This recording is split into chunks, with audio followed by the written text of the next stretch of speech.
Well, hello. Hello. Happy December, everybody. We're down in the corner. We're down in the corner for a little bit. How? December. It's Happy December. It December is. 4th. Yes, it is. Oh, my It's lordy. happened already. It has. It's Christmas. officially, we can listen to Christmas music and decorations can go up now. And as you can see, the studio. Oh, yeah. Got a little decked the upload. halls. Yep. Got upload Christmas decorations.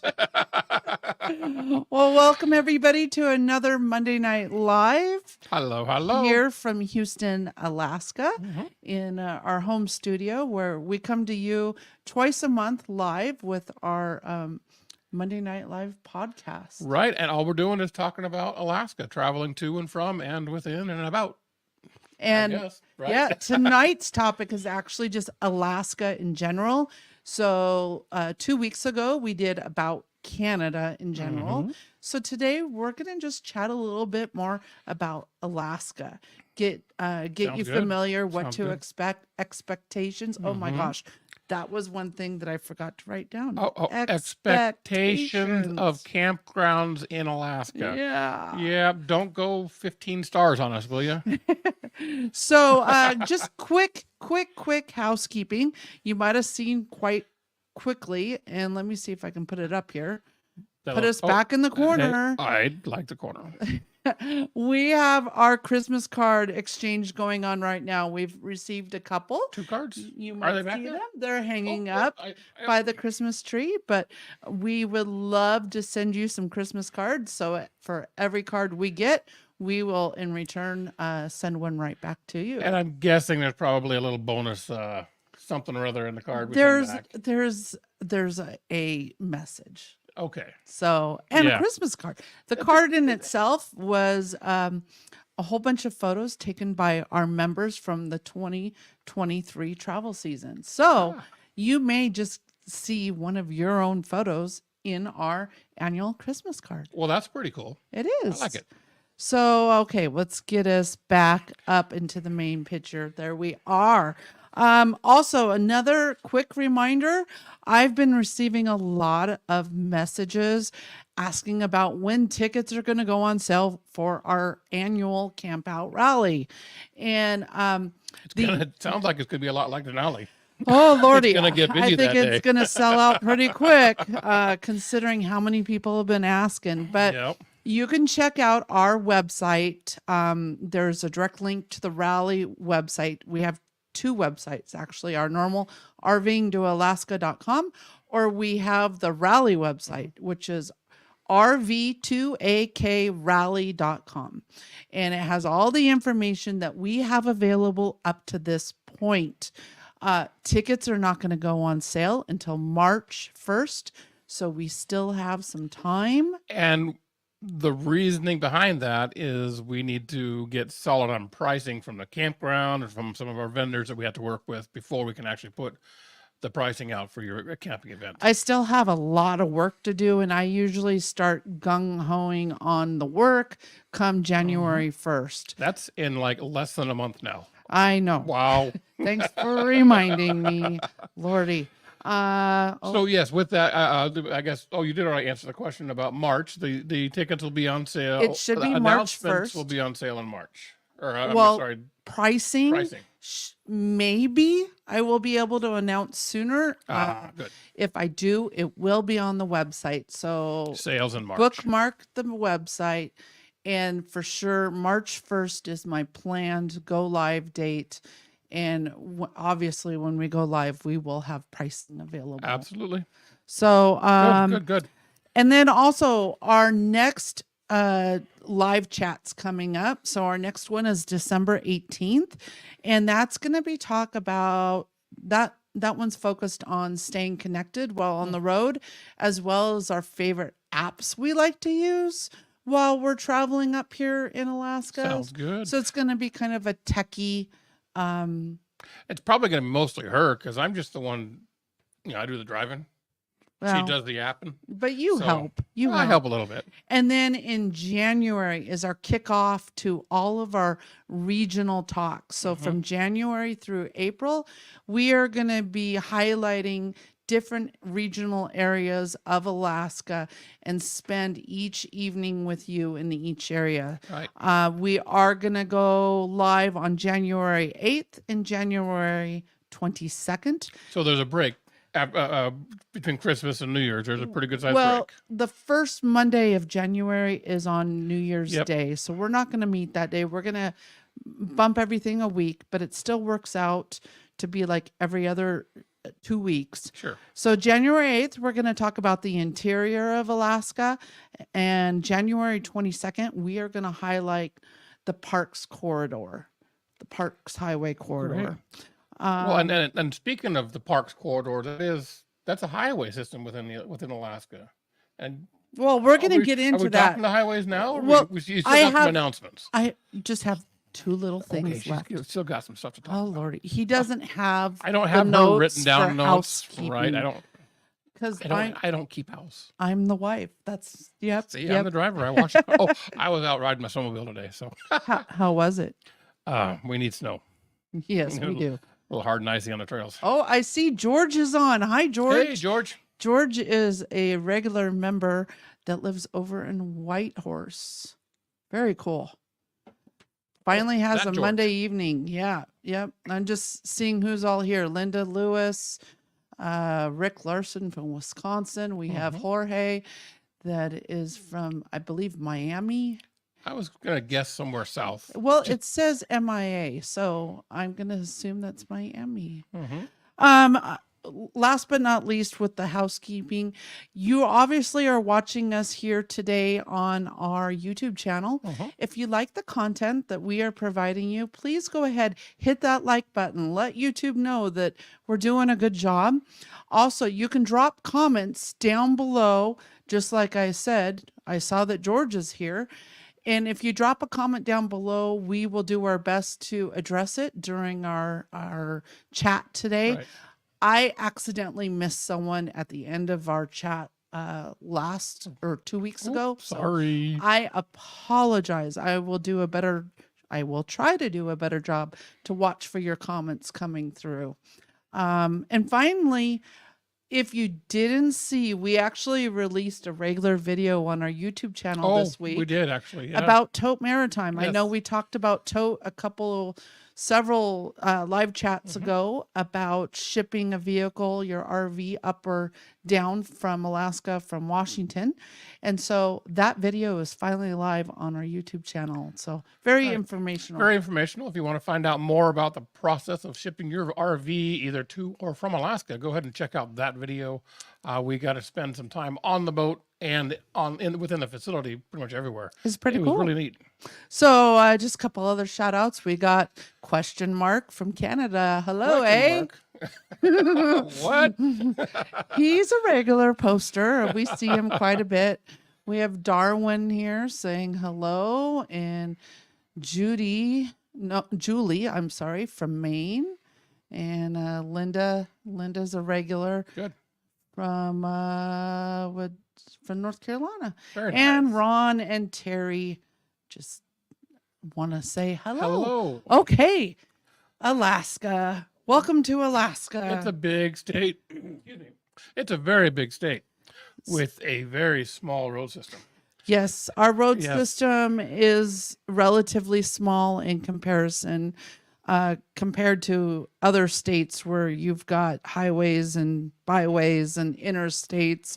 We can basically limit us down to 11 highways. Well, and where else in the country do you have a highway that is dirt road? We have quite a There's few. quite a few of them here. Now, one thing I want to point out, and a lot of people, especially on our Facebook group, they are constantly saying Highway 4. Or because down in the lower 48, that is something you're just kind of accustomed Yep. to. Every highway has a number, and that just makes it easy. But up here in Alaska, we tend to do things a little differently. We name them. Well, they're numbered, but Well, there's most names, there's numbers, but their names are more recognizable. most everybody goes by the names because it can get confusing because some of our highway numbers are actually maybe 2, 3, or 4 different highway names. Right. You could be talking about Highway 1 at an intersection somewhere, and that could be in Tok, but you're actually referring to the intersection in Highway 1 in Homer, because Highway 1 runs from Homer to Tok. Pretty much. And there's a whole bunch of other highways within that Highway 1. There's 4. So what we're going to do, Yep. we're going to quickly discuss each highway number and tell you the names that are associated with that number and kind of where their starting and end points are. So you kind of get an idea of when we say the top of the world highway, that could also mean the Taylor Highway. Right. So Well, now, it might help them if they were to pull out their atlas. You may not have a milepost yet. You don't need that, but just a map. If you have a map of Alaska, it would be helpful to pull that out right now, even on your phone. It'd be pull great. it up on your phone, pull up And then Google you can kind of Maps. follow along a little bit more easily, I believe. So Highway 1, let's just start there. It makes it easy. Yeah. Now, believe it or not, Highway 1 does not start at the border. It starts in Tok, which is about 90 miles from the border. But Highway 1 encompasses the Tok cutoff, which is from Tok to Glen Allen, the Glen Highway, which is from Glen Allen to Anchorage, the Seward Highway, which is from Anchorage to Seward, as well as the Sterling Highway, which there we just shifted down. Yep. Our camera does something It weird. did. It moved. Did you see it? I saw that. We just shifted down. It wasn't Anyway, an earthquake, folks. I don't know what happened. back to Sterling Highway. That's from Turn Lake to Homer. So, Which actually, if you really think about what you just said, that would be at the intersection of the Seward Highway and the Seward Highway. yeah, pretty much. Yeah. So can you see why it's confusing, folks? And that's why most people up here will always call them by the names. Yep. So highway number 2, that has basically a designee of 2 different highways. And that's the Alaska Highway from the Alcan border to Delta Junction. Now the Alcan, that's what we know or call the Alcan. Right. The Alaska Canadian Highway or the Alaska Highway. It technically does end in Delta Junction, and that's where the road turns into the Richardson or highway number 4. But a lot of people, it's very hard to tell that you've even entered a new highway because it's just a soft sweeping right-hand turn. as you're heading north. Yeah, if you actually want to turn on the Richardson left, you've got a stop sign and you've got to Find your way around it. a triangle. And then also north of Fairbanks, it turns into the Elliott Highway, which is basically from Fox to Manly Hot Springs. So, are you confused yet? Oh, what highway number is that? Let's confuse them a little bit more. It's still That's 2. still Highway 2. Yes. It snakes all the way up there. Yep. And if you're following along on the map, you can see that these highways aren't going like directly north, south, east, west. They are going all different directions. So there's no the designators like in the lower 48. Anything ending in a 5 means north. Anything ending in a 0 is east, west. Odds and evens. It doesn't. They don't play that game here. No. So highway number 3, that's the Parks corridor or the Parks Highway. And that basically starts in Palmer and Wasilla and goes all the way up to Fairbanks. And it's got its name because it accesses the park. The Denali no, State Park. it's not. It's named after That's someone what it's else. supposed to be. That's what everybody thinks it is. I knew that was right. I knew. That was a setup. It's named after a gentleman. So, Yes. so the Parks is pretty easy. It doesn't share a number with And that is anything actually else. a fairly direct north-south route. Pretty much. Middle East. So highway number 4, that's called the Richardson Highway. And that will get you between Fairbanks and Valdez, the town of Valdez. That's a So long highway. yeah, it basically dissects the 600 state from north to south, pretty straight line. Highway number 5. Can you guess without even looking? Steez. Nope. Oh, 5. We just did 4 north, southward, north. So is that the one going to circle? Nope. Dang it. Okay, because we only have an hour. Number 5 is the Taylor Highway, or the top Oh. of the world. Top of the world. So well, that one has 2 names and a number. It does have 2 names, and they're basically the same thing. Yep. Top of the world is truly the name on the Canadian side of that highway, and then it turns to the Taylor once you're in Alaska. But I mean, if you're going to Chicken or Eagle, most people will say top of the world, makes it a little easier. Yep. But it also has 2 destination endpoints. It's Eagle. Right. Oh yeah, that's a strange one. It ends in Eagle. It ends in Eagle, Yep. and also ends in Poker Creek at the border Yep. crossing. It has 2 So ends, so it's a fork. It's a fork highway. It forks, yeah. Yeah. Okay, highway number 6 is where Gary thought highway number 5 is. That's the Steese Highway. And again, it kind of starts in Fox and Fairbanks, just north of Fairbanks, and it goes eastwardly to There you go. Circle. That's a good eastwardly. That is one of we've been on the Steese for like 70 miles to Fox. Yes. But we've never been to Circle. That's Correct. the one road we have yet to travel. We just did Manly last month. 2 months ago now. But Yeah. that was a different That was a number. different highway. That's the Elliott. The Back Elliott. to number 2. Wow. I know. Are you guys confused? I am. Okay. Number 7. You may not ever hit unless you go to Haines, Alaska, which is down. You actually have to start in the Yukon, go through BC, and go down to Haines. So Well, that's one highway that it actually has one end route. it changes 3 different numbers. The Yukon has one number, BC has another number, and then Alaska has a third number. I'm just going to call it the Haines Highway. There That you might go. be a little easier. I think everybody would know what I'm talking about then. Pretty much. All right, good. Highway number 8 is the Denali Highway. And that, my folks, is Your folks? my folks, my friends. There you go. There we go. Either way. Is a dirt highway that leads from Cantwell to Paxson. It's about 126-ish going off memory. I'm probably wrong, but It's close a little to bit that. longer than that. But yeah, and I think they're actually working on not paving, but there's some chip sealed sections in that are allowing more comfortable transportation across the highway. It's getting better from what is. we have heard. It's still a slow go. It is. It still can be And ruddy. it should be a slow go because it's a beautifully amazing drive. Yes, absolutely. Dirt road included.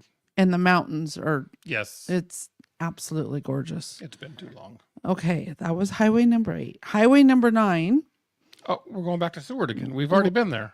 is the Seward Highway again, but highway number 9 is designated as from Turn Lake down to Seward, which is about 40 some miles. So where the Seward Highway turns to go to Where it turns into the Sterling the Highway. Sterling Highway, which takes you to Soldotna. and Homer. At that intersection, the Seward Highway turns into the Seward Highway. I mean, really? Okay. Okay, moving on. Highway 10 is the Edgerton Highway. And this is, its official endpoint is Chitna. So it's all pavement from Cooper Center. It's just south of Cooper Center. Basically, it's a straight run to get you into Wrangell St. Elias on the south end, which is McCarthy Road. Chitna. It goes to Chitna. It goes to Chitna. It goes to Chitna on the Copper River. But then the road continues, but then that's the McCarthy, That's the McCarthy Road at that point. which across the river is called the McCarthy Road. is not designated a highway, but the DOT Does maintain it. maintain it. And that is the 60-mile road that people take in to McCarthy, Kennecott. Don't take Class A's.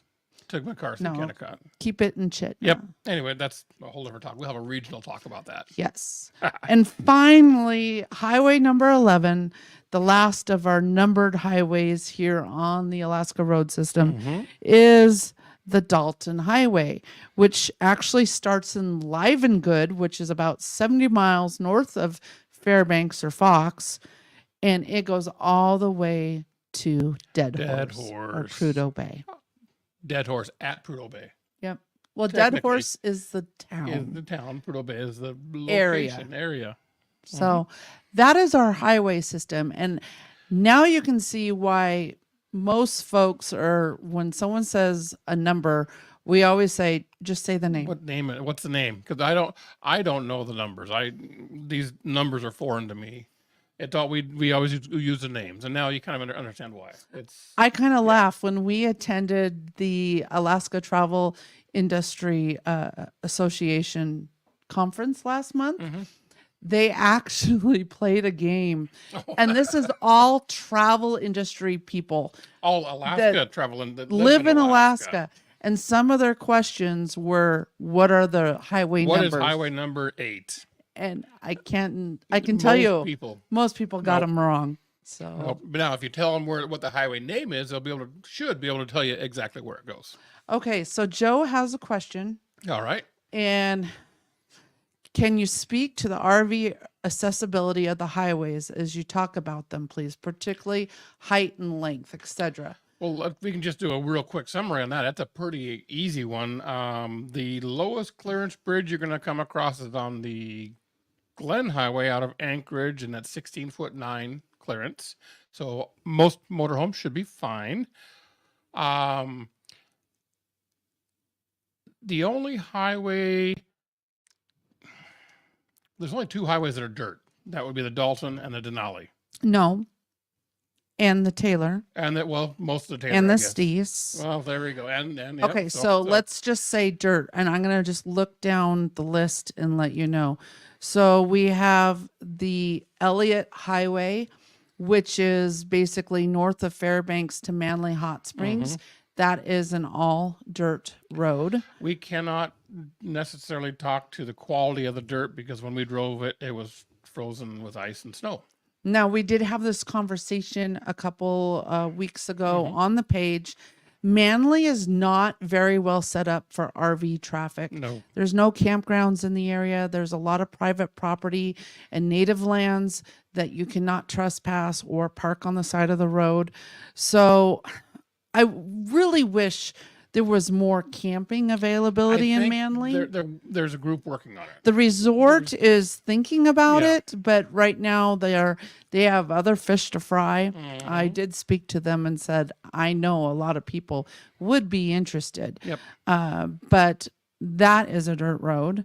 Looking down here, the Taylor is a combination of chip seal, and then once you get past Chicken, it's all dirt except for 13 wonderful miles right before the border. Well, now let's not discredit the chip seal, or let's discredit the chip seal a little bit on that Taylor Highway. You would prefer dirt. You would prefer dirt. That we have driven that a couple times recently, and it can be a slow go in a motorhome specifically, or even a truck camper. So just watch out for frosties on that Taylor. The Steese. That's, again, Fairbanks Fox area to Circle. That is dirt. It's a mixture of dirt and chip seal. The Haynes Highway, I believe, is all pavement. I believe it's all paved. That's one other road we have not done yet. The Denali Highway on both ends is pavement or chip seal, and then in the middle is dirt. Like we said, we have heard reports that they're starting to lay more chip seal. But we personally haven't driven it since 2019. No, we did it after we moved here. Yep, we did. Once. Anyway. We haven't been recently enough to 100% verify that. But the tour buses, like Princess and Holland America, they run that road. So, again, it's a slow go. You take your time, and you should be all right. And that's exactly the suggestion we give everybody on these roads is Any of travel at a them. slow pace, especially if they're dirt and you're not familiar with them. Travel at a slow pace. There are a couple places where we suggest you don't go in a larger motorhome, which would include the McCarthy Kennecott Road. That road is it's a much more rough road, less maintained, and don't take your big rigs there. McCarthy Kennecott. Smaller rigs, yeah. Yeah, I mean, Class B camper vans. there's a great campground at the end Mhm. of the road, Mhm. Kennecott Base Camp that you can stay, but the longer vehicles, I'd keep it in Chittenden and day ride. I mean, it's up to you, but I will say we had 2 motorhomes in the ditch And this these weren't summer. small No, they motorhomes. were Class A's. They shouldn't have Well, been. I think one was a C and the other was a an big A. C. The other one, so you just spoke about the Edgerton, which, I think that's it for the dirt well, road. the Edgerton is good until McCarthy Until- Road. Yeah, And then sit the down. Dalton. The Dalton is Yeah. some patches of chip seal, but mostly dirt. And from my understanding, they're trying to actually dig out the chip seal in sections and just stick with dirt. It's easier on vehicles and easier maintenance. Yep. As in any of these dirt roads, the chip seal makes the frost heaves go bad. Well, they can't repair the chip seal as easily as they can regrade the dirt surface. Exactly. And George has a comment about the Yukon. They, with all these using names versus numbers, the same thing. Mhm. They have the Dempster, they have the North Klondike and the South Klondike, and then all the Alcan, Alcan, or yeah. the Alaska Highway. So I think we answered Joe's question I there. think so. Basically, the highways can be traveled by almost any vehicle, but just use your discretion. Yeah. I mean, even today we had a discussion on the group page about taking a fifth wheel up the Dalton. I don't recommend it. Someone posted their travels as taking their camper. Even a tow behind, I don't recommend it. If something happens, you're a long way from help and a possible very expensive tow. It's easier to take a tow vehicle and either get an Airbnb or lodging at Coldfoot or in Dead Horse or Horse. tent camp. Yeah. That's how we did it. And it was a blast. It It was. was a different experience. And George says that Haynes is all paved. And So that I believe that was discussed. Yep. That's the truth. Yep. So if there's any other questions you have about the road specific, please drop them down below. Oh, Linda asked, what is chip seal? I'll let you. So chip seal is a it's like gravel, like they'll lay down tar on the road surface. They'll prep the road surface nice and smooth and level with the proper crown and such. Then they'll lay down some tar and some gravel on top of that, and then maybe some more tar on top of that, and then roll it. And they call that a road. It's not Almost- very thick. Asphalt would be the better setup It's than like that. a thin asphalt. Yeah, it's thinner than asphalt, more flexible. It doesn't. It does move with the frost heaves, but it creates a hard surface, dust free, almost like you would find in eastern Washington traveling through the Palouse. Most of those roads are chip seal. Backcountry highways, Highways, yep. in the lower 48. Yep, farm country roads. So, great question. Thank you. Oh, here's another one. Good. Is there camping on the dirt roads? Oh Absolutely. yes, and that's probably some of the best camping areas because they're little shoots, little roadways off. Little pull-outs. Some, there's even some campgrounds. Yep. Denali Highway has a couple of campgrounds. Of course, the Dalton does. So yes, there is. You just need to make sure that you're not on native land, and the native land is usually well posted. Yep.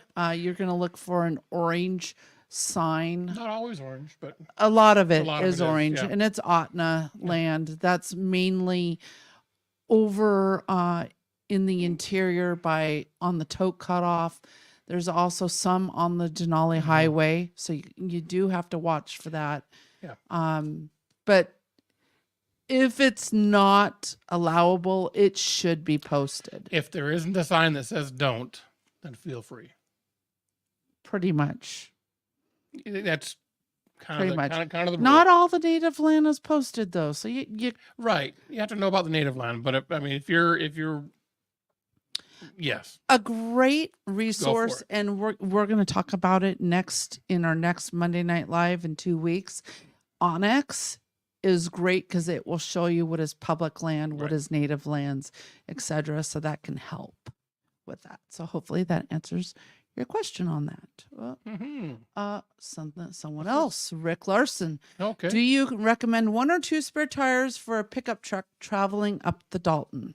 I'd carry a single spare tire, and if you have a camper you're towing or something like that, have a separate spare for your camper as well. Well, it's a Dalton, so I wouldn't recommend a camper. Correct. But another huge, have a tire plug kit. That is something you will probably use more than a spare. And with that, you need a tire plug kit as well as an air compressor to reinflate the tire once you've plugged it. They're not hard to do. I've done several. In fact, all of our tire repairs have been with a plug versus changing out a spare. The flats that we've had have not been so severe that we had to get a new tire or have it patched professionally. The plug has been worked, or the plug has worked. Now, if it's a sidewall damage, the plug may not work as well, but it may still get you home.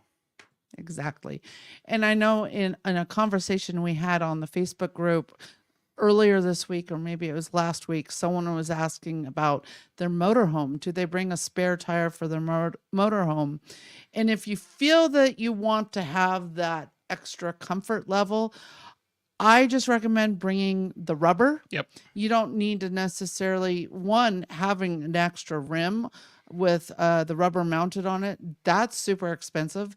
And it's super heavy. Really heavy. And where are you going to store that? Yep. Versus a rubber you can put, and when I say rubber, that's just the tire. The tire, Just the a rubber. tire. Yep. You could put that in the back of your truck or a camper shell, or you could probably find a space for it easier than a whole heavy rim. Mm-hmm. And then that is going to save you time waiting for a tire shop possibly to order in a rubber to fit on your rim. Right.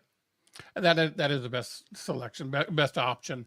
Some of these motorhomes, you got your dualies on the back. The inner dually may not be the same rim as the outer dually, and the front tire front rim may not be the same as the rear rim. That's like our motorhome, right? Right. Which one do you carry? Which rim do you carry? You don't carry a rim. You don't carry a spare rim. You carry a spare rubber tire. And the other thing I really suggest before you launch, before you leave home, swing through a Goodyear or a commercial tire center that can inspect your tires and make sure everything looks good. If you are in a diesel pusher such as us, we go to where the professional the semi truck drivers go. And we actually upgraded our tires to a commercial level versus an RV level, just to give us a little bit more strength. Heavier duty tire, and they're going to last longer. They may provide a little bit more road noise than our RV tires do, but they're going to last longer and just a better quality built tire. Yep. All right. What about, let's move on and talk about Alaska weather.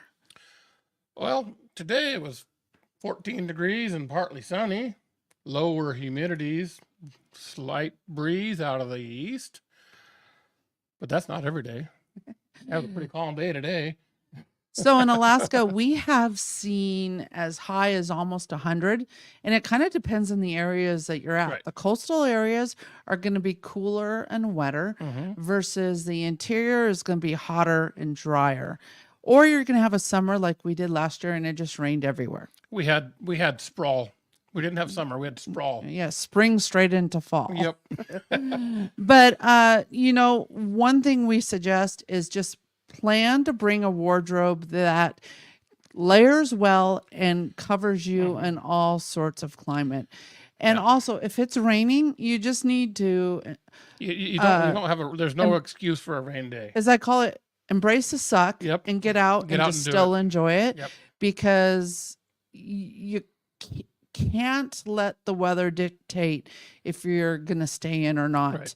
Right.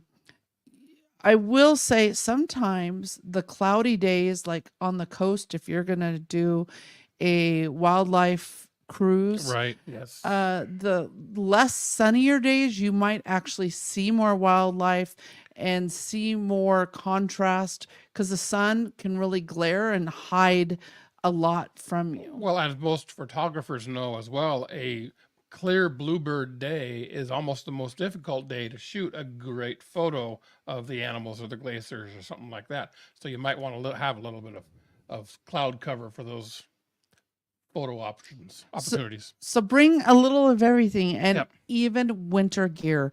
So if you're going to plan to do a glacier hike, or even a glacier cruise, say you're going to go to do the Columbia Glacier on the Lulu Bell It or gets Stan cold out there. Stevens, Yeah. a lot of people underestimate how cold that cruise can be.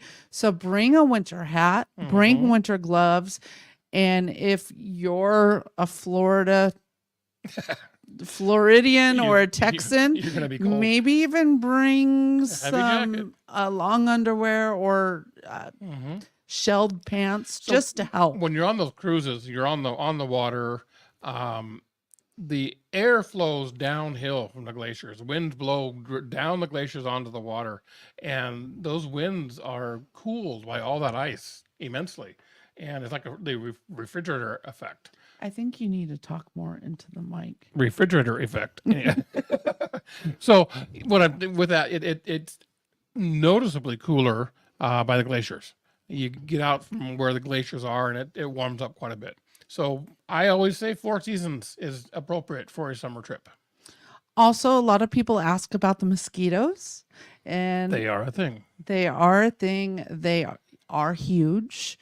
And plentiful. They can be plentiful. They tend to like in the trees. So if you're parked in shade underneath some trees, you're going to be bugged more versus out in the open or in a sunny spot.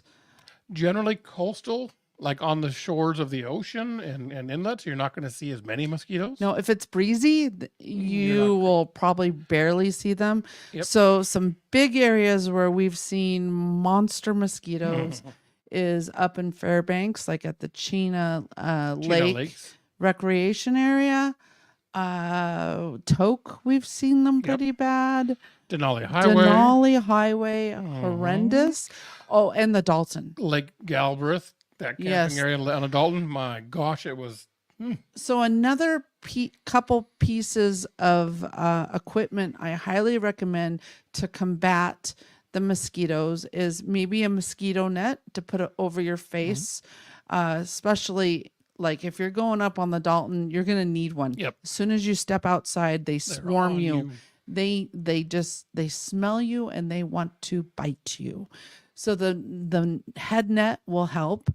Some people purchase, there's like a mosquito repellent clothing, and they say that works really well. I've never used that. I haven't.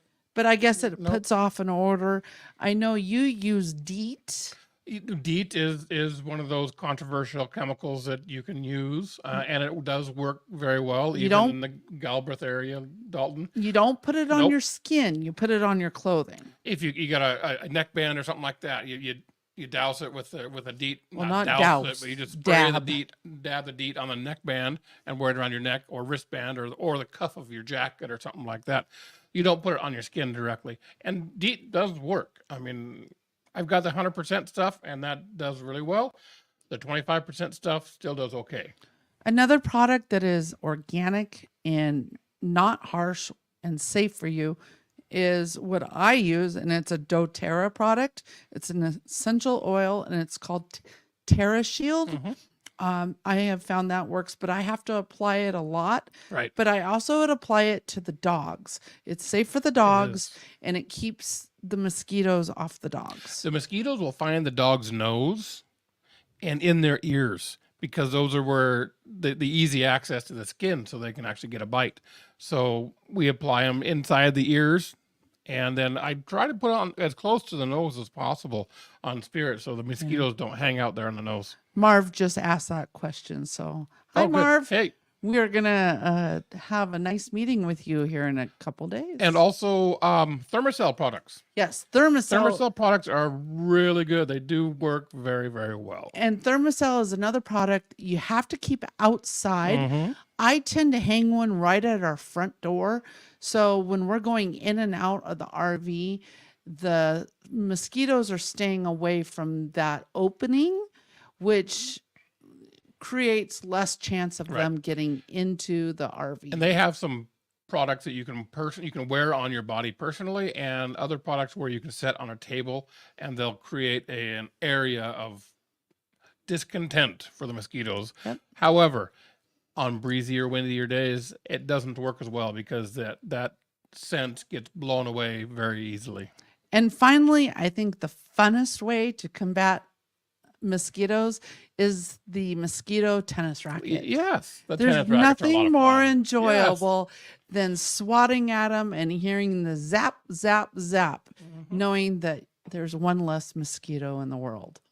And then some, well, yeah, it is a lot of fun. It doesn't smell the best sometimes when you're in a high density area. Right. Question Mark asks, we bought a screen tent just for our trip, but have never had to use it. Screen tents are fabulous. They are great. Because what we'll do is we'll pop up our screen tent and then put our Thermacell inside the tent. There's still enough airflow. We're not hurting ourselves. And especially, again, near the door from going in and out. And a screen tent allows you to eat outside, converse outside. I cook in there too. Our clam is large enough that I can set my stove up there and cook in there. So, I mean, it's not necessarily recommended to cook inside your nylon screen tent, but yeah, sometimes you have to. Here's another pro tip. If you do have a screen tent and you want to, say, truck hike up the Dalton and you're leaving your RV back in Fairbanks, you can use your screen tent or pop-up like clam as a tent. Yes, you can. We have actually used our clam several times as a sleeping tent. You've got to find a way, no matter what, in a tent for the midnight sun. Yep. But it's another great alternative. And with those clams, there's not a floor built into it, so you got to bring a tarp of some sort. Some do, some don't. Yeah. But that's just another option of thinking outside of the box. Most RVers already have a screen tent that they're carrying with them. So why go buy a normal tent to make that Dalton trip when you can use your screen tent? So great question, Mark. Yep. Quick question mark from question mark. George asks, there are dog-specific mosquito sprays that you can get in pet stores. Yes, there are. Absolutely. Yes. And I'm sure they're probably an essential oil-based spray as well. And then George also says, George's is in the Yukon, which is similar to us here in Alaska. Very big mosquitoes in BC, in the Yukon, all through Canada. It is an issue. It's just not Alaska. Right. So your whole great once you get central BC and north, they are more prevalent.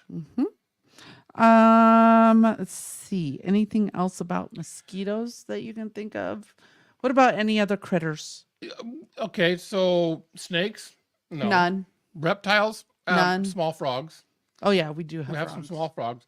The spiders that we have aren't poisonous. They won't hurt you. Hurt you or kill you. Most of them eat a lot of bugs. No skunks. No skunks. Porcupine. Yep. Yes, you have to watch for porcupine. They're kind of cool creatures. There are bats around here. I don't know. I guess they hibernate over the wintertime. You'll see them more around lakes. Yep, but there are quite a few bats around here, and those guys are bug eaters. So we like the bats. They're great. Yeah. Actually, you'll see a lot of people have bat houses to help with the mosquito population. Yep. But as far as other buggy things, I mean, not a whole bunch. Nope. No. Okay. Yeah, move on. I'm gonna move on. Good. I'm gonna take George's gotta- comment off. Check my time because I've got lasagna in the oven. Marv says no snakes makes Carol happy. Oh, you're welcome, Carol. I agree. Can't wait to see you. I want to talk real quick about Alaska and pets. Today we had a conversation about pet food and worrying about not being able to get their special dietary food.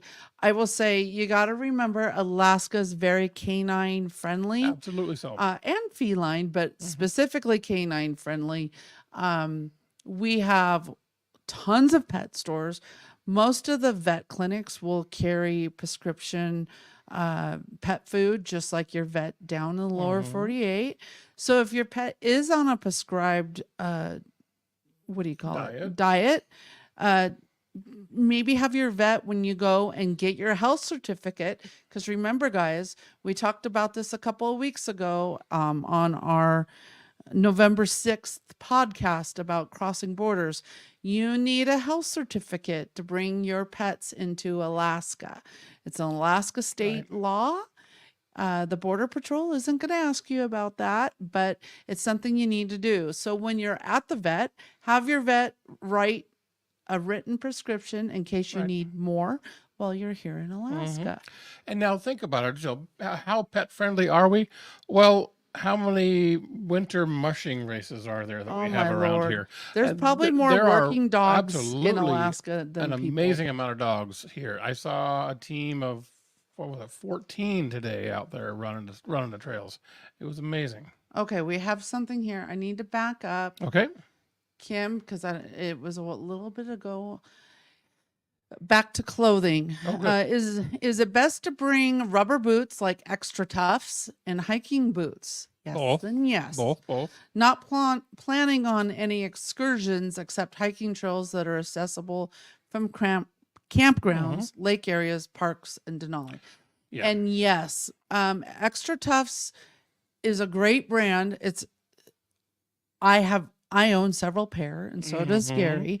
There's knockoff brands too that work just as well. Bogs and Lacrosse, and there's several others. And you may want the short ankle ones and the long ones, depending on the activity that you're doing. If you're going to be on the coast, maybe longer, or hiking through streams, maybe the longer, longer rather than taller. Taller, yeah. Calf height versus ankle height. Right. Because I've worn some of my ankle Extra Toughs and it didn't help. They weren't tall enough. The water and I got deeper. Wet. Yeah. So yeah, Extra Toughs are worn all the time around here, and there's insulated versions of them that we wear in the wintertime. And then your hiking boots are going to offer you a much better support on those hikes when you're up in Hatcher Pass and all those beautiful areas hiking. Yep. Rick Larson again was wondering about boots, but also asking about raincoat suggestions. Can you take this for a minute? Yep. Okay, she has to step aside. Yeah, raincoats absolutely are important. Rain gear. You're on a limited time here for this trip, so you want to make sure that you have every day possible that you can to enjoy, and having the right rain gear does make a big difference in that. I have always gone with Gore-Tex. It's always been my preferred. I know it's a little more spendy, but it has worked for me for years, skiing and everything else. There are other products out there that do work well for water repellent and waterproofness too. But just make sure you get something of good quality. When you're hiking through some of these trails, we do have some pretty stout little trees and pretty prickly little weeds and stuff every once in a while. So some of that lightweight stuff may not be the best. Get something that's a good medium weight fabric. I like the frog togs or something like that, I think they're called. I mean, it's a good inexpensive product, but in some of the hikes that stuff could get torn up pretty easily. So there's that on my feeling on jackets. Welcome back. Did you talk about Gore-Tex? I said my preferred is Gore-Tex. That's that I have. I don't know how many Gore-Tex jackets I have. I think 4 or 5. Well, and I think you said too about hiking. necessarily. We have a plant up here called Devil's Club. Devil's Club. Mm-hmm. And if it Nasty. brushes against your skin, you can get a really bad rash. So when you're hiking, having long sleeve shirts or just being very cognizant. I got it out. Ish. Being aware of what's around you and not going and just touching every plant. Right. We also have a plant called monkshood. Yep. It's a very beautiful purple flower, and Don't it's eat it. very, very toxic. So, So yeah, we don't have spiders that'll kill you. We don't have snakes that'll kill you, but we do have plants and mushrooms and such that can hurt you. So there's that. there's and maybe I'll add this to our next Yeah, talk. I think There's that's an a app I good next use topic. that I can take a picture of a plant and it'll tell me what it is. Because that is definitely, I know some friends of ours went foraging for mushrooms, and that's one thing that scares me up here because there are so many, Tons of mushrooms. tons of Amazing mushrooms, amount of especially this past year. It was because Yep. it was so wet, but there's a lot of mushrooms that will not be so kind to you. Those red with little white dot toadstools are so pretty to look at. They're gorgeous to look at. Don't touch them. Don't eat them. Don't touch, yeah. And let's see here. So we did have a member place a question on the group page earlier today, and Pete Donaldson asked, does diesel fuel have the same, better, or worse availability as regular gasoline in Alaska and along the Canadian routes? I'm going to say equal, if not better. The amount of diesel vehicles up here is Lots of trucks. outrageously large. So you will not have a problem finding quality diesel fuel anywhere along the whole route. I agree. Even most small service stations. Even the card locks are going to have diesel. Yeah. Yeah. So finding diesel, I know a lot of people are worried about it, but it is no different than finding regular gas. You've just got to try to stay on the upper half of your tank to be safe. But in Alaska, there's really well, of course, there's the Dalton Highway that you want to be very aware of your fuel consumption because that's a 500-mile one way with only gas in two Coldfoot spots. and Dalton and Dead Horse. Well, and I think the Yukon River, there's fuel. Oh yeah, Yukon River. There's fuel too. Yes. But So you have to be very careful in those areas. But if you're going to do that road, you're going to have done the research. The Denali Highway has no fuel across it, but it's only 130 And miles ish. not even no fuel across it, but no fuel within 100 miles of either side of it. Ish. It's more like 60 Maybe miles. 60 miles. Yeah. Because it's from Summit Lake at 60 up to Delta Junction, and it's about 90 down to Glen Allen. So, but regardless, you can usually still find fuel even in the small. Again, it's like Canada. If it's a small little roadhouse, family-owned mom and pop station, it's gonna be more expensive. You're also going to find very expensive fuel, be it gasoline or diesel, in Cantwell and in Delta Junction, and then in Glen Allen. Those tend, Valdez too, those tend to be the higher fuel costs just because they are so far out from the main hubs. I just had something else. So if you have a transfer tank on you're like pulling a fifth wheel or a travel trailer or something like that, and you have the option to have a transfer tank in the bed of your truck, that's always a great option. It just increases your range and allows you to bypass the most expensive fuel stops. Another question. Robert asks, can you get to Circle Hot Springs by car in winter? You can, but I'm going to let you know there are no public hot springs in Circle. It burnt down, I think, back in the 70s, and it's never, it's a beautiful drive from what I've heard, but the town of Circle is not, again, it's not RV friendly. There's really not much there for RVers other than roadside pullouts. And the residents, they're in Circle for a reason. I would encourage you to enjoy a day trip as far as you can in a day and back out. I don't necessarily stay at the end of the road. We haven't traveled it, so we don't know where the best places to stop would be. Yeah. But I don't expect you to find much in Circle.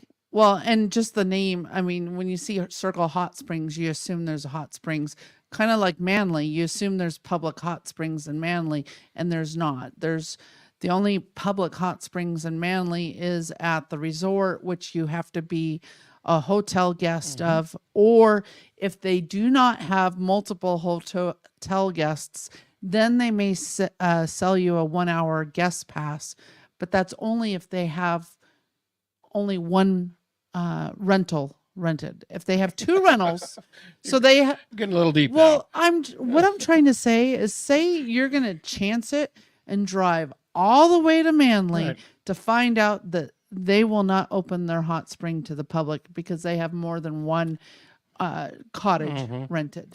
A sure bet for hot springs is Liard Hot Springs. Well, that's and not Alaska. Chena, and Chena Chena. Hot Springs in Yes. Alaska. Chena Hot Springs is our only public hot spring available. You can walk up and pay to go see and And it's worth it. enjoy it. And it's it is worth It's it. worth it. There is another one. However, it's 10 miles off the road system. And Well, in the let's not summer, let's not even encourage them to find that. no, in the summer, you really, it's hard to get to, and you have to reserve it in advance. It's a whole cabin system. So again, it's not RV friendly. It's not even really friendly in the summer. It's a hike in. It's hike out. mainly used in the wintertime by locals Snow that snow machines. machine or snowshoe in or snow bike. So great question, Robert. So hot springs in a little quick. Marv asks, is there an app that gives gas station locations? I use Gas Buddy. It's not used as much by locals, but I sometimes remember to plug in prices when we're looking for fuel. Oh, here's what I was going to say. I remembered.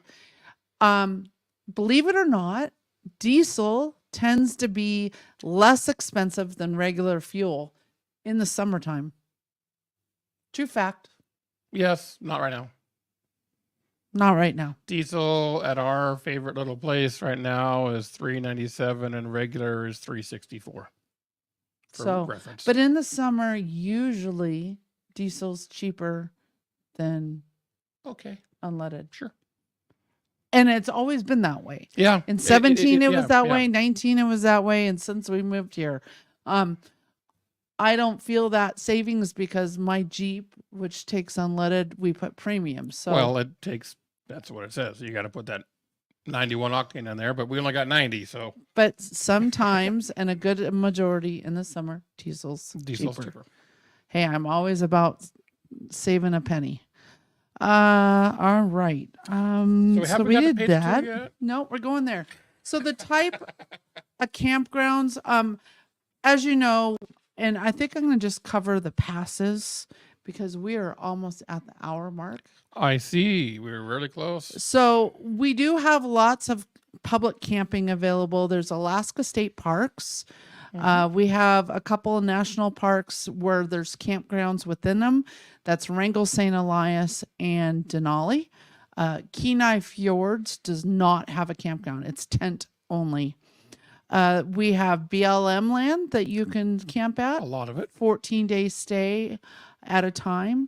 We have U.S. Forest Service. There's 15 of them, mainly within the Chugach National Forest.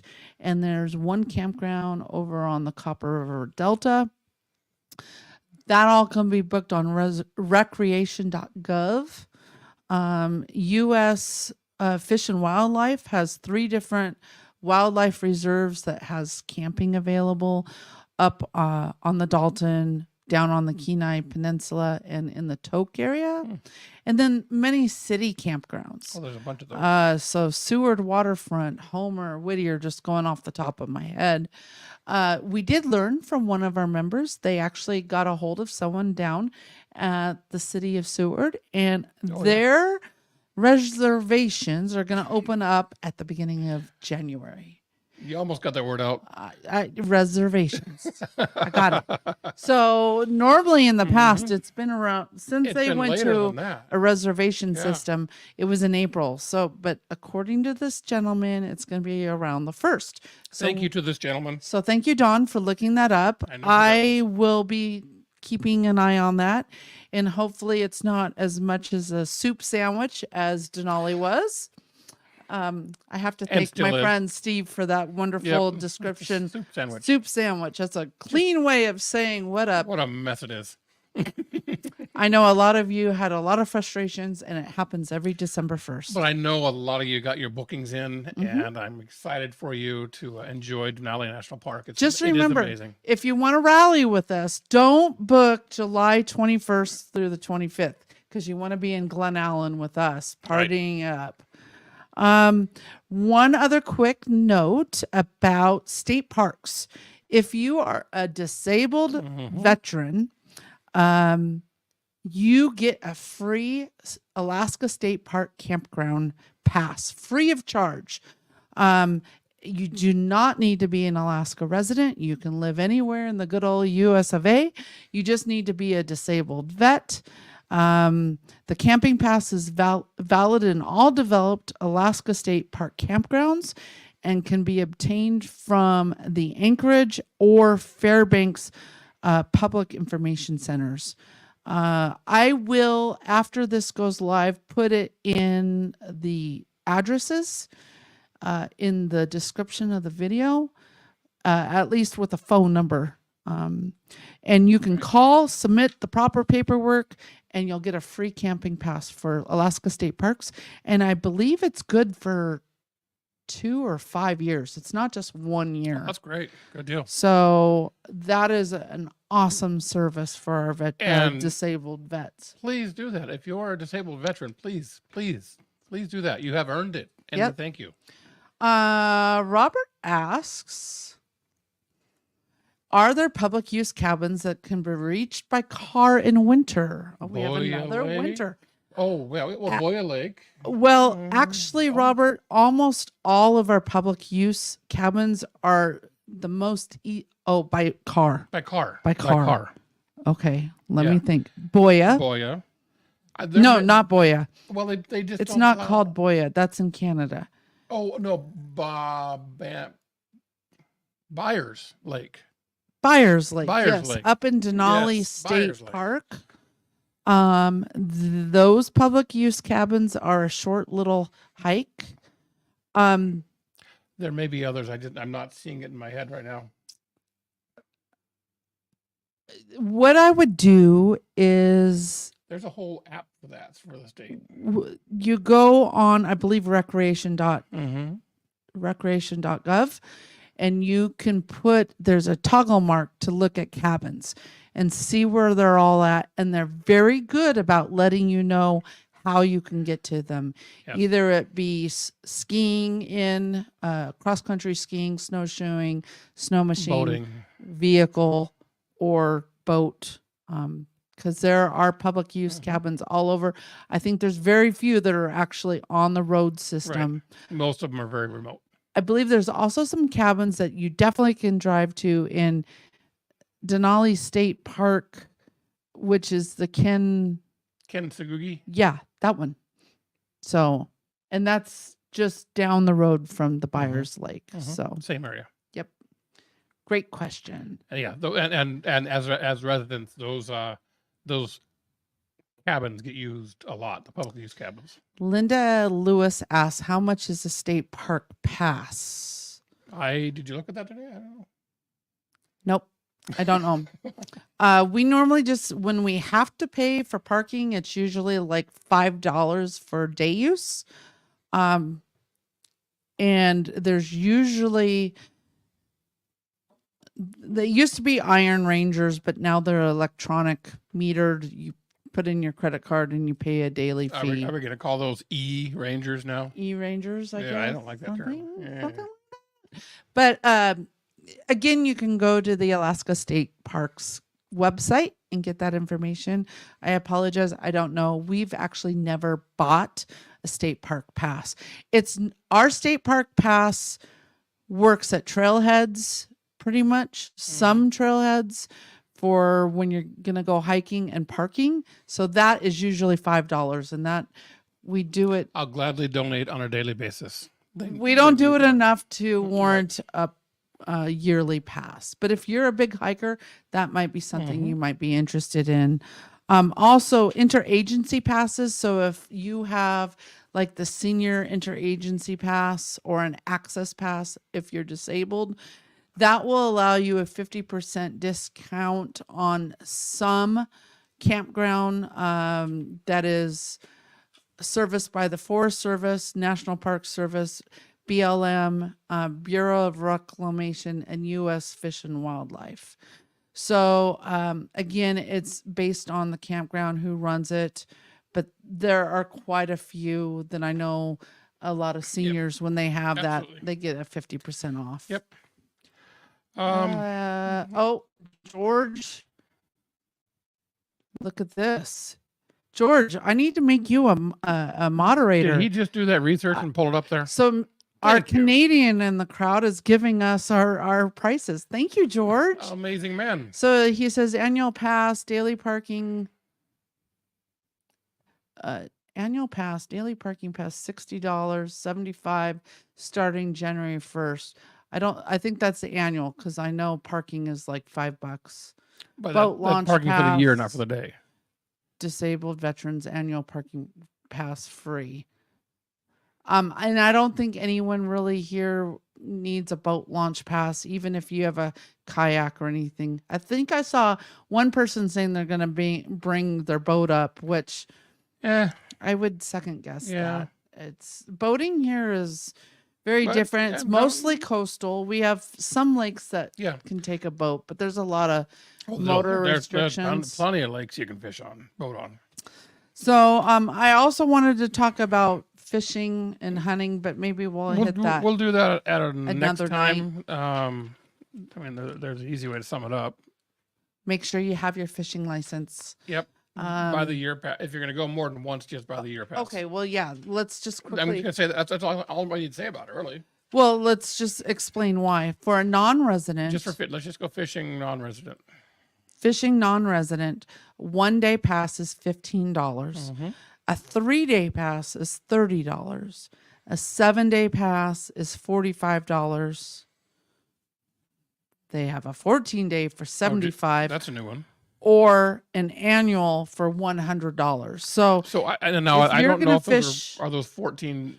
They're consecutive days. They're consecutive days. So if you're going to be somewhere for 14 consecutive days fishing, then that's a good opportunity. So say you want to fish up on the Dalton Highway in June, but you want to fish down on the Kenai in July and August. It's best to just get the $100 annual, because it only takes at the 1 day at $15. It only takes a couple days to exceed that $100. And I will tell you, people get fish fever. And we know a couple. We know a few, and they came up here thinking they maybe only fished once or twice, and they got hooked. And they had to buy a second freezer, extra freezer, and shipping home. And it catches you. It does. It totally does. Well, I just want to say we had a great amount of questions. The questions were amazing. Thank you, guys. I think I hit all of them. And if I didn't specifically pop yours up, it was because it was very close to another question. Already answered it. And Peter, I missed this one. Any bear concerns when sleeping in the clam on the Dalton? Yeah. We kind of slept like one eye open, one eye shut, but we were You know, we were in what we call a truck bed tent, where the tent was raised up in the bed of the truck, so we weren't necessarily on the ground. Um, but there are electrified little fences, personal electrified fences that you can get that bears sense the electric field around it and They don't stay away. approach you. They stay away. Like when you're So- going through Canada up at Kluane Lake, Yep. you'll actually, the tenters sleep behind an electric fence. Right. So that is something, if you're going to tent, that's a very easy way to solve that. I know also when we tented in our clam at our friend's mine, Right. we knew there were grizzlies in the area, and Real close. you know, With that we had enough dogs outside, enough people, enough activity at the cabin and the tents and all that. We weren't too concerned, but you still kind of sleep little. you sleep a little lighter, just knowing, you know, you could also maybe, sounds rudimentary, but fish some fishing wire with little bells. And there's And if ways the to bear do that. trips it, it will ring the bell, which yeah. will kind of, hopefully you're going to be on alert anyways. And But it may sound kind of weird that a little 9-volt battery electric fence would keep a bear away, but it actually does work. There's the research field. on it. Google it, YouTube it, whatever it is. But that little bear-proof personal fencing system does work. Yep. So let me just quick glance in case I missed anybody else. Then always have a 4570 right next to you. Having a firearm does help. It does. It's important. And maybe at near the end in April, we'll spend an evening on that, or maybe do one extra live, because I know a lot of people ask about it, and we are advocates of being armed, Absolutely. as are most Alaskans. Most Alaskans are armed. And there are proper ways of getting your firearms up here, and there are not proper ways. Okay, so back to looking here. I've got to go get some dinner out of the oven. I know. We're almost done. I think I have seen everyone's questions, and if I Good. missed your question, I do apologize. But I think I was pretty good at keeping my eye over there. So I want to thank you, everyone, hide current comment, for enjoying an evening with us. We feel so honored that you took your Absolutely time out do. of your Thank you. life. Thank you very much for listening to us. If you're interested on one-on-one consulting, that is something we are doing. And since our Cyber Monday deal, It's been great. well, It's been all really good. this past month, we've had quite a few planning sessions, and it has been so beneficial for our members, and it's been so fun getting to know you one-on-one, and we look Right. forward to our future consult members like Marv. We're going to meet with him in 2 days. And it gives us an opportunity to work with you one-on-one and really dive deep into your adventure. You know, hey, what charter do you recommend? What adventure do you recommend for this area? You know, we can really pinpoint specifics. We can help you with When your we routing. do these talks here, we're just doing generalization. We're not really diving down deep. So if you do a consulting service with us, we can help you out a lot more than we would do here. Yeah, absolutely. And of course, you know, we do have our RVing to Alaska stickers available. These things are amazing, guys. $10, and there is a small shipping fee. I do not have control of the U.S. postage fee. That is based on your location from me here in Alaska. And then there's a small shipping and handling fee, and that's because I've bought premium bubble envelopes to make sure this gets to you in one piece, because it's got to go a long ways from Alaska down to wherever you are. But this is a conversation starter. It is. If you want to see other people, you're going to see the sticker on other RVs. And that's a great way to get out, knock on their door, and meet other travelers along the way. I can't tell you how many friendships have been made by having one of these. Right. So these are available on our website at rving.com/store. That would be RVingToAlaska.com. What did I say? /store. Did I say You RVing? forgot Alaska. Oh, Huh. Lordy. It's been a long day. I think I need that lasagna that's Yeah. in the oven. But thank you again. We look forward to seeing you in 2 weeks, where we talk about connectivity and all the fun little apps we like to use while Oh, on good. the road. That's going to be a good one. All right. So thanks again, and we will see you later. Until next time, Have a great night, guys. take care and safe travels.